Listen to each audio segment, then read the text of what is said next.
자, 117페이지에 보시면, 이제, KNN, 알고리즘의 시뮬레이션을 좀 보려고 합니다. 그래서 이 사이트를 접속을 하면, 이렇게 이제,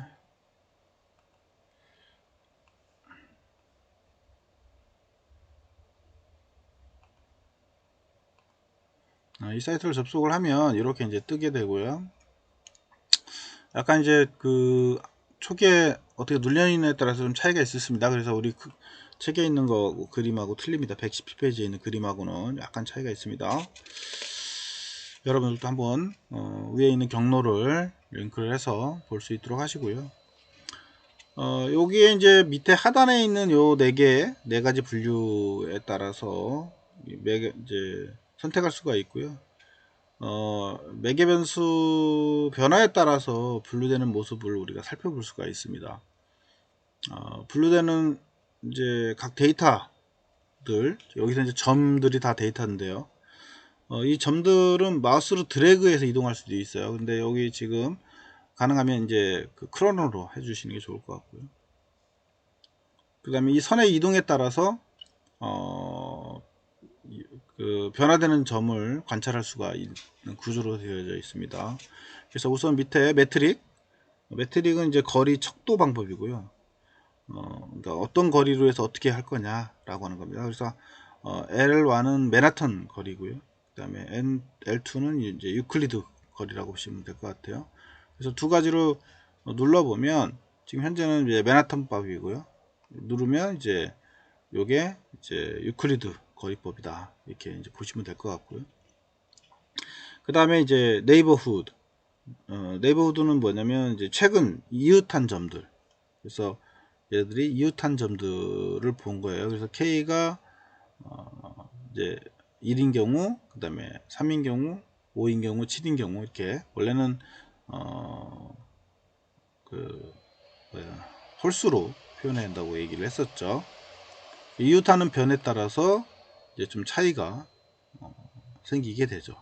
이런 식으로 구분 영역을 구분을 해서 나누게 되고요. 그 다음에 이제 분류의 분류는 이제 몇 개로 분류할 거냐. 그래서 지금 4개로 분류했죠. 하나, 둘, 셋, 4개로. 2개로, 3개로 분류하면 이제 3가지로 분류가 되겠죠. 이렇게. 그죠? 책에 있는 것처럼. 그 다음에 그 안에 있는 데이터의 모집단 수. 20개냐, 30개냐, 이제 모집단 수로 해서 구분할 수가 있다. 라고 하는 거. 그래서 거기 118페이지에 보면 이제 아까 했던 L과 L은 뭐다? 두 가지 맨하탄법인지 유클리드법인지 이제 선택하는 거였었고요. 그거에 따라서 색깔 영역 분류가 나눠지게 되고요. 주로 이제 맨하탄 척도 방법을 사용해서 할 경우는 분류 경계가 좌표값을 따라서 이제 그 분류를 하는 걸로 이제 보여지고요. 그래서 L1은 좌표계에 종속적으로 변화를 하더라 이렇게 보시면 될 것 같아요. 큰 의미는 없고요. 그래서 L2라고 하는 거는 주로 L1과 다르게 약간 이제 매끈하게 딱딱 이제 끊어주는 그런 특징을 가지고 있죠.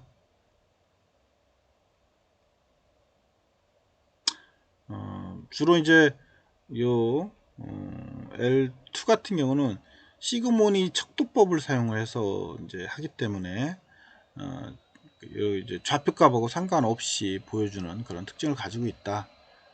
이렇답니다.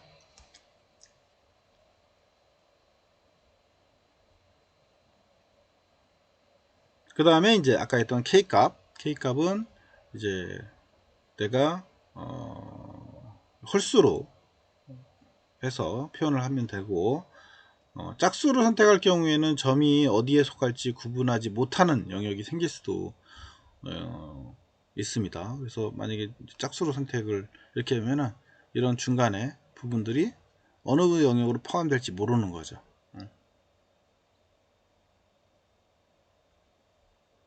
그래서 빨간색으로 갈지 초록색으로 갈지 이런 구분을 못하는 경우도 생길 수 있다는 거죠. 그래서 영역을 이렇게 나누면 정확하게 나눠지게 되는 거죠.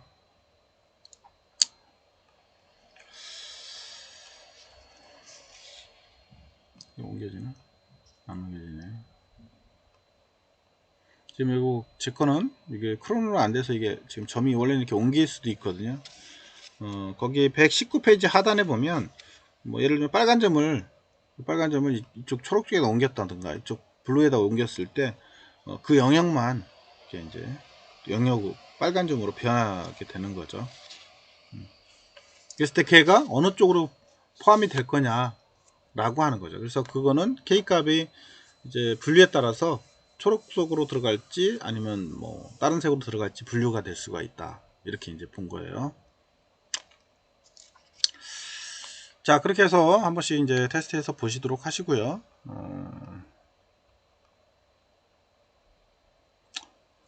그 다음에 그 121페이지는 인공지능 편견을 넣은 겁니다. 그래서 이건 참고로 그냥 여러분들이 그 사례들이니까 문제가 문제가 발생을 했을 때 이제 생각을 해보자 이런 거예요. 그래서 구글 포토라든가 아니면 범죄 조회라든가 아니면 뭐 성별과 급여에 관련된 거라든가 뭐 이런 것들에 대한 이제 인공지능의 편견을 좀 정리해 놓은 거니까 참고로 그냥 읽어보시면 될 것 같습니다. 자, 나머지는 쭉 보시면 될 것 같고요. 이제 8장으로 좀 갈게요. 자, 이거 8장이 어디 갔냐? 네, 밑에 있네요. 8장이.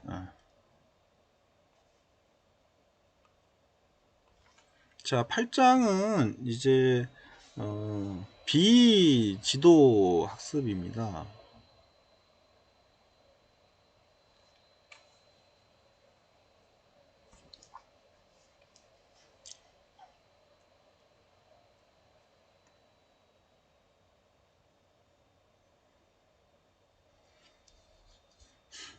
자, 비지도 학습은 주로 지도 학습과는 달리 그 훈련 데이터에 이제 레이블이 이제 없는 거를 우리가 비지도 학습이라고 보시면 될 것 같아요. 그러니까 지도 학습하고는 좀 다르게 훈련 데이터에 이제 레이블이라고 하는 건 이제 명명이라든가 정의, 개념화 뭐 이런 것들이 없다 이렇게 보시면 될 것 같습니다. 그래서 주로 이 비지도 학습은 그 입력된 데이터를 받아서 컴퓨터가 스스로 데이터의 특징을 찾아내는 학습법이다 이렇게 보시면 될 것 같습니다. 그래서 레이블 없이 확보된 데이터의 특성을 분석하고 그래서 이제 유사한 유사성 속성을 가진 이제 값들끼리 그룹화시키는 것을 이제 우리가 비지도 학습법이다 이렇게 보시면 될 것 같아요. 비지도 학습법은 다음과 같이 쭉 한번 살펴보려고 합니다. 그래서 앞전에 얘기했던 것 잠깐 설명했던 것처럼 지도 학습은 비지도 학습은 지도 학습과 달리 훈련 데이터에 레이블이 없는 형태를 말한다. 그리고 입력된 데이터를 받아서 컴퓨터가 스스로 데이터들의 특징을 찾아내는 학습법이다. 이렇게 이제 정의하시면 될 것 같고요. 그래서 지도 학습은 레이블이 있고 비지도 학습은 레이블이 없다. 이렇게 정의를 해놨네요. 좀 더 구체적으로 본다면 비지도 학습의 목표는 레이블 값이 확보된 데이터의 특성을 분석을 해서 유사한 속성들끼리 그룹화를 시키는 것이다 이렇게 보시면 될 것 같아요. 그래서 여기 지금 이제 가공되지 않은 데이터하고 그 다음에 클러스터화된 데이터를 두 가지로 분류되어져 있는 것을 이제 나눠봤어요. 이렇게 그룹화 시켰죠.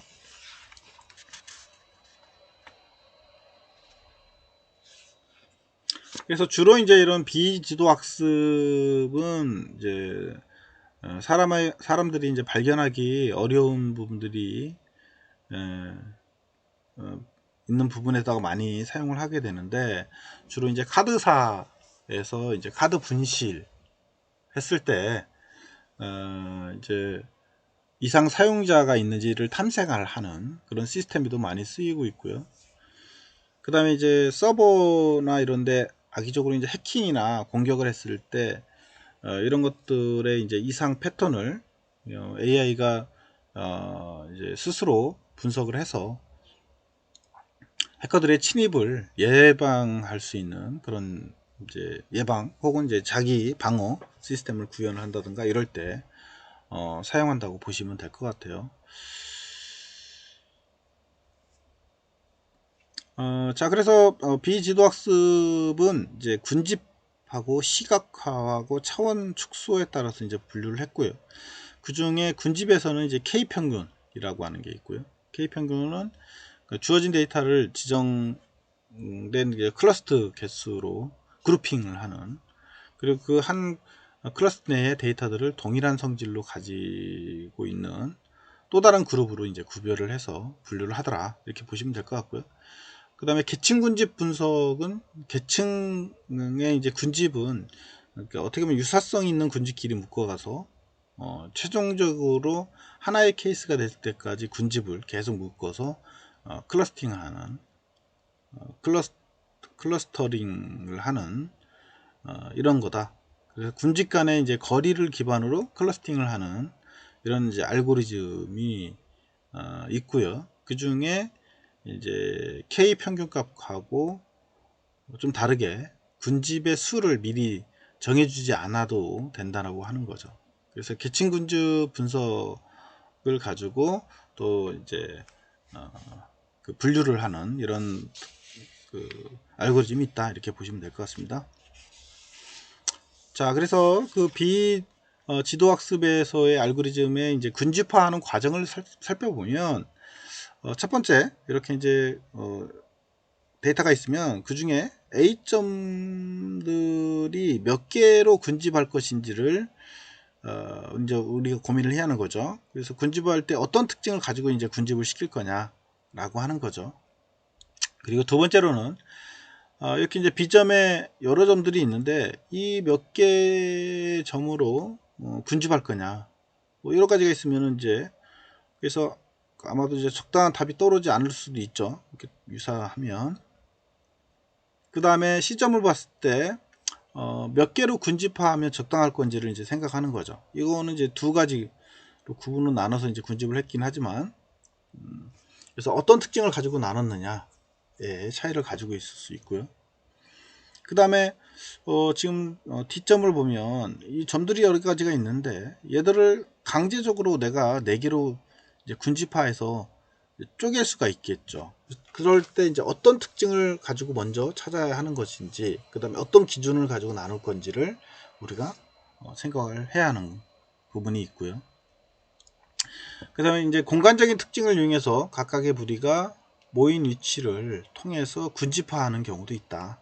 그래서 무리를 기준으로 해서 이제 공간적인 특징을 이용해서 각각의 무리가 이제 모인 위치를 통해서 군집화하는 경우 이렇게 또 나눠질 수도 있다라고 하는 거죠. 그래서 군집화를 어떻게 할 거냐가 상당히 중요한 특징을 가지고 있어요, 비지도 학습에서는.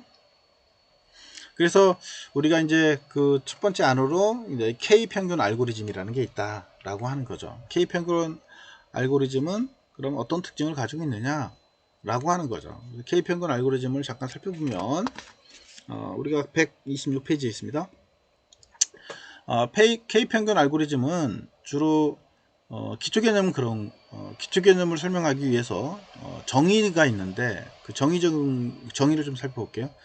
그럼 클러스터라는 게 있고요. 클러스터는 유사한 특성을 가진 데이터끼리 묶어 놓은 거를 우리는 이제 클러스터다, 이렇게 이제 본 거예요. 그래서 어떻게 보면 이러한 유사성의 특성들은 주로 중심점을 기준으로 따지게 됩니다. 그래서 중심점의 기준으로 가까운 것을 분류해서 이제 클러스터를 만드는 형태를 취하고 있고요. 그 다음에 클러스터링이라는 게 있어요, 용어 중에. 클러스터링은 이런 어떠한 데이터들이 주어질 때 그 데이터를 클러스터로 무리를 지어 주는 것을 클러스터링이다, 이렇게 보는 거죠. 클러스터로 나누는, 여러 가지의 중심축을 기준으로 해서 데이터끼리 묶어 놓은 이런 형태를 우리는 이제 군집되어져 있는 형태를 우리는 클러스터라고 하고, 그 군집으로 묶어서 무리를 주어지는 것을 클러스터링이다 이렇게 이제 보여주면 됩니다. 말하는 거고요.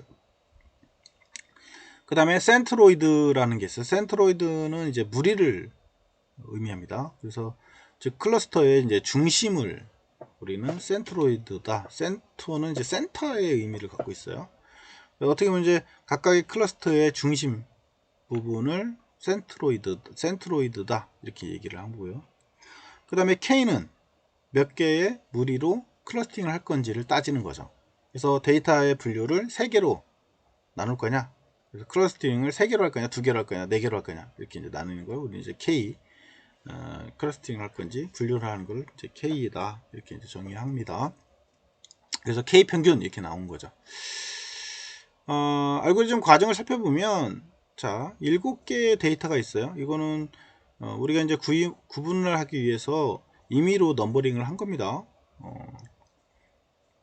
그리고 K 평균값의 K는 3개로 정했습니다. 3개 무리로. 그래서 3개로 해서 무리로 무작위로 뽑아서 센트로이드를 설정합니다.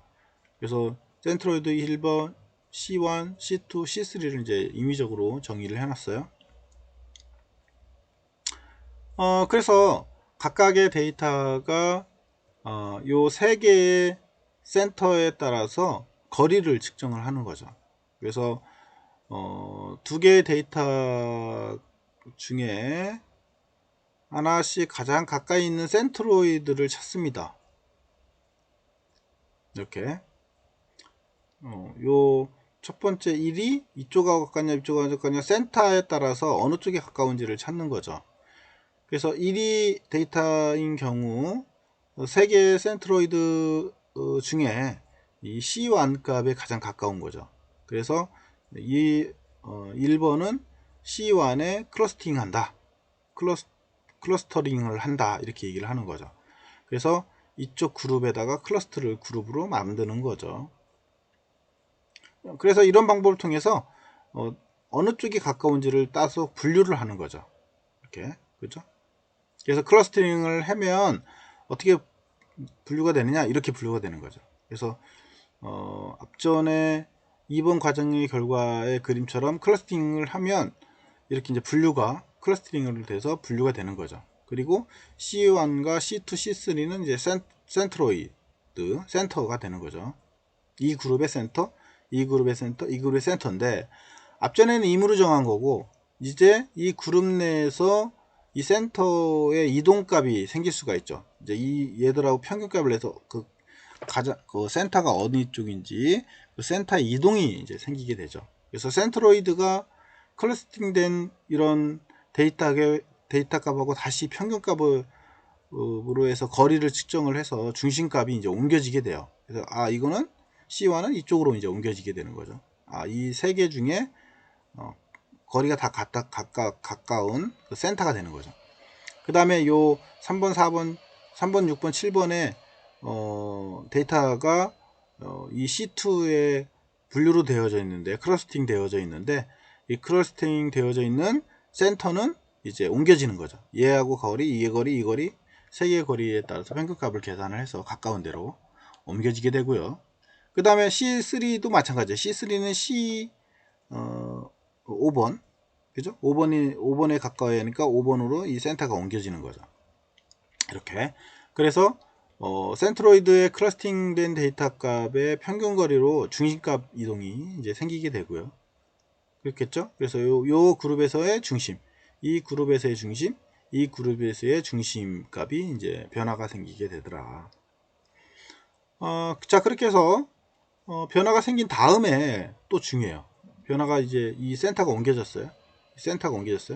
그러면 거기서 끝나는 게 아니고, 그렇게 해서 그룹팡이 돼서 끝난 게 아니고, 그 다음에 또 이 센터와 각 데이터끼리 거리를 또 측정해야 돼요. 근데 나머지는 그렇다 쳐도 지금 현재 여기 4번이 C3하고 가까운 거리에 있어요. 누구보다 C1보다는 더 가까운 거리에 있다는 거죠. 그러면 이 4는 그러면 C1 그룹에 속하느냐? 그게 아니고 C3라고 하는 클러스팅 안에 속해야 되는 거죠. 그래서 얘가 다시 정렬을 하면 C4번, 그러니까 4번은 C3의 클러스팅에 포함되어야만 되는 거죠. 그러니까 중심값이 이동하다 보니까 이제 변화가 생긴 거예요.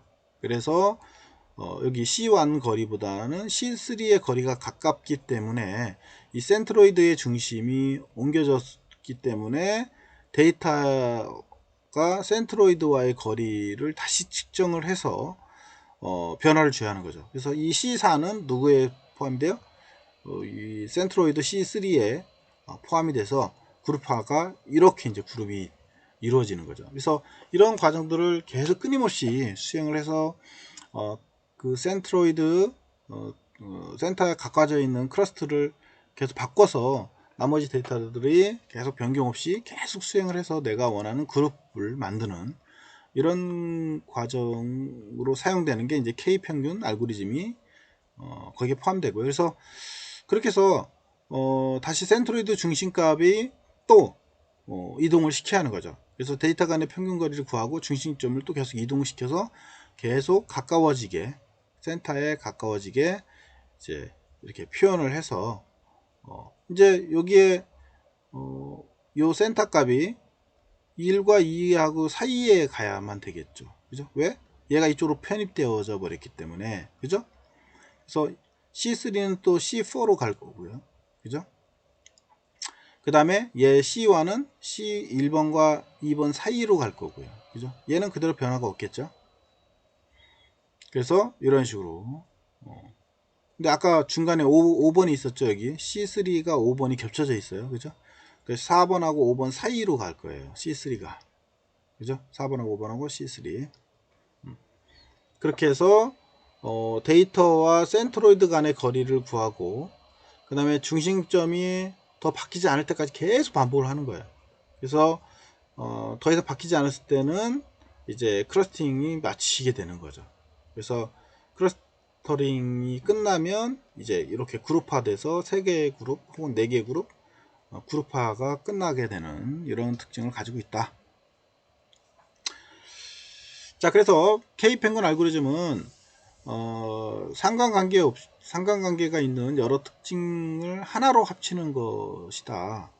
그래서 훈련 데이터의 차원을 줄이며 그 다음에 실행 속도가 빨라지고 메모리 사용 공간이 줄어들어 학습 능력이 좋아지기도 한다.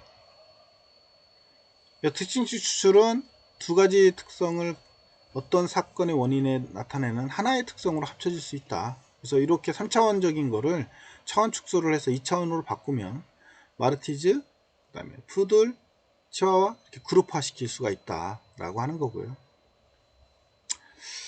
그 다음에 협업 필터링이라고 하는 게 있는데요. 협업 필터링은 거기 129페이지에 있습니다. 협업 필터링은 나와 유사한 성향을 가지고 있는 사람들이 좋아하는 것은 나도 좋아할 가능성이 높은 것으로 가정하는 그런 알고리즘이다 이렇게 본 거예요. 그래서 나와 유사한 성향을 가지고 있는 사람들이 좋아하는 것은 나도 좋아할 가능성이 높은 거다 라고 하는 거죠. 이런 기반을 가지고 사용하는 알고리즘이 이제 협업 필터링이다 이렇게 보시면 될 것 같고요. 협업 필터링은 1992년도 미국 제록스에서 구축한 정보 검색 시스템에서 사용했다고 합니다. 1992년도니까 아주 빠르죠. 그 이후에도 아마존이나 뭐 이런 데서 도서 추천 시스템이라든가 이런 데서 사용을 해서 아주 그 효과를 봤던 그런 알고리즘 중에 하나라고 하고요. 그래서 최근에 뭐 우리 웹사이트들 보면 추천해 주거나 뭐 이런 것도 많잖아요. 도서 추천, 음식, 상품 추천 이런 거, 유사성 추천해 주거나 이런 것들, 그런 것들이 여기에 포함되고요. 그래서 협업 필터링의 종류는 거기에 여러분들 페이지 292페이지에 나와 있습니다. 그래서 사용자 기반이 있고 아이템 기반이 있더라. 사용자 기반은 좋아하는 성향이 유사한 사용자들끼리의 그룹으로 묶어 놓고 그 그룹 내에서 선호하는 상품을 추천해주는 그런 개념이 사용자 기반이고요. 아이템 기반은 사용자가 이전에 구매한 아이템들을 기반으로, 그러니까 이거는 이제 예전에 구입했던 기록이 있어야 돼요. 기반을 가지고 그 아이템의 선호도를 연관성 있게 해서 그 높은 아이템을 추천해주는 이런 역할을 하는 게 아이템 기반이다, 이렇게 보시면 될 것 같아요. 그래서 사용자 기반은 어떻게 보면 그걸 좋아하는 사람들의 성향에 유사성의 사용자들을 그룹화시켜서 하는 거고, 아이템은 그 전에 많이 판매됐던 아이템을 기반으로 해서 하는 거고, 이렇게 보시면 될 것 같아요. 그래서 주로 이제 사용자 기반은 SNS에서 친구 추천을 하거나 이럴 때 주로 많이 쓰고요. 아이템 기반은 도서나 쇼핑 사이트에서 상품 추천할 때 주로 많이 쓰는 그런 개념이라고 보시면 될 것 같아요. 그래서 회복 필터링을 통해서 사용하는 종류다, 이렇게 이제 정의하시면 될 것 같고요. 회복 필터링은 장점은 직관적이고 사용자들의 데이터 기반에 있기 때문에 신뢰도가 높다는 거고요. 단점은 콜드 스타트업 문제, 이거는 데이터에 대한 의존도가 높아 기존에 없었던 새로운 패턴에 대한 추천이 어려워진다. 그러니까 이거는 기존 데이터가 뭔가 있어야 돼요. 그렇지 않으면 데이터의 의존도가 높지가 않아서 알 수가 없게 되는 거죠. 그 다음에 기존의 구매가 이루어지지 않았던 상품에 대해서는 추천이 일어날 수가 없다는 거죠. 그래서 기존 데이터가 뭔가 있어야 가능한 거죠, 얘는.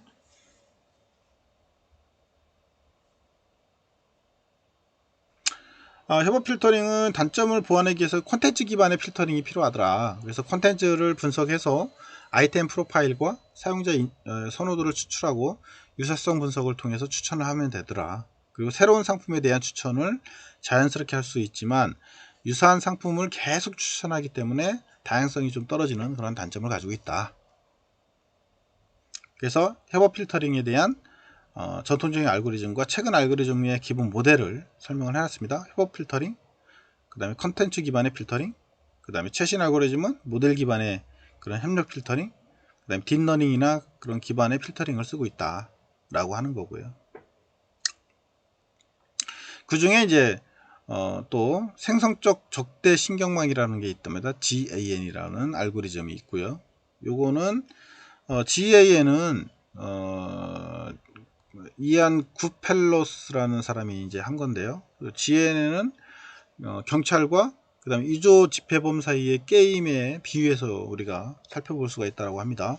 어떻게 보면 이제 위조 집회범은 위조 집회를 만들어서 경찰을 속이고 그 다음에 경찰은 진짜 화폐와 위조 화폐를 판별해서 위조 집회범을 잡으려 하려고 하는 그런 그 관계가 있는 거죠. 그래서 경쟁적인 학습을 통해 위조 집회범은 진짜 같은 집회를 만들려고 하고, 경찰은 위조 집회를 구분할 수 있는 확률이 50%가 되면 진짜 집회를 판별할 수가 없는 상황이 발생할 수도 있다라고 하는 거죠. 그래서 요 GNN을 활용하는 거는 저해상도의 이미지를 고해상도로 개선을 하거나, 우리가 이제 범죄자 이미지 분석할 때 많이 사용하고 있어요. 그다음 음원을 복원하거나, 혹은 게임의 배경 화면을 생성하거나, 그 다음에 영상을 자동으로 편집하거나, 그 다음에 작곡이나 편곡이나 예술 창작 활동에 또 사용을 한다고 합니다. 그래서 이 GNN의 실습은 이 사이트에 가시면 이 이미지를 가지고 이 사람이 어떤 사람이 실제 이미지인지를 맞추는 그런 사이트가 있습니다. 그래서 얘를 이렇게 카피를 해서 우리가 복사를 한 다음에 이렇게 이제 사이트에다 붙여넣기를 하시면 이렇게 떠요. 그래서 내가 이제 선택하는 거죠. 이게 진짜 이미지냐, 이게 진짜 이미지냐. 눌러볼까요? 하나를. 틀렸네요. 이게 진짜 이미지네요. 그래서 이 이미지 분석을 통해서 진짜인지 가짜인지 이렇게 판단을 하는, 그때 요 적대적 신경망을 써서 하더라 라고 하는 거예요. 다시 플레이하면 다시 뜨고요. 이게 리얼인가? 그래도 틀렸네요. 이게 진짜 사진이네요. 이렇게.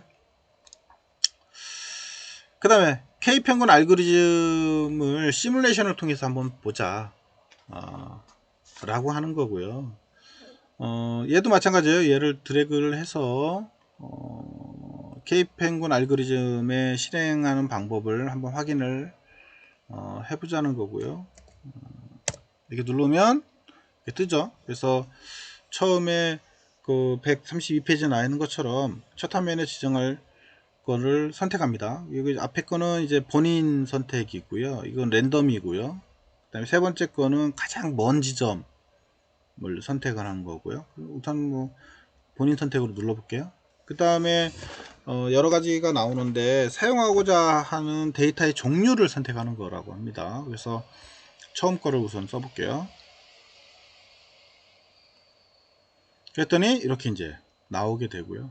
내가 포인트를 지정합니다. 빨간색, 그죠? 그래서 마우스를 클릭을 해서 센트로이드를 선택합니다. 이쪽, 그죠? 그 다음에 두 번째 파란색 이쪽, 그 다음에 녹색 이쪽. 그러면 이렇게 세 가지 영역으로 이제 센트로이드를 세 개 영역으로 나누고요. K3가 되는 거죠. 그 다음에 밑에 고를 누르면 이제 분류를 합니다. 센터에서 가까운 데를 분류를 해내요. 그리고 또 업데이트를 해요. 계속 업데이트는 이 센터가 옮겨졌죠. 전체에서 가운데로 간 거예요. 그 다음에 또 다시 한번 업데이트를 합니다. 센트로이드 업데이트, 또 업데이트. 이렇게 계속 누르면 계속 변화가 일어나죠. 업데이트, 업데이트, 계속 보여요. 계속 센터가 움직이는 거를 볼 수 있죠. 업데이트, 업데이트, 업데이트. 자, 이렇게 하면 이제 다 끝났네요. 그래서 요 분할이 다 돼서 가운데 센터에 지금 가 있는 거를 우리가 볼 수 있죠. 이런 거를 우리 K 평균 알고리즘이다. 이렇게. 그래서 분류를 나눠서 전체 분류를 구분을 해내는 이런 특징을 가지고 있다. 이렇게 보시면 될 것 같습니다. 자, 뒤에 나와 있는 거는 이제 그 K 알고리즘을 우리가 그 프로그램 시켜서 한 내용이고요. 이거는 다음에 우리가 한 번씩 또 기회 되면 해볼 수 있도록 그렇게 할게요. 저는 오늘은 여기까지 수업하고 끝내도록 할게요.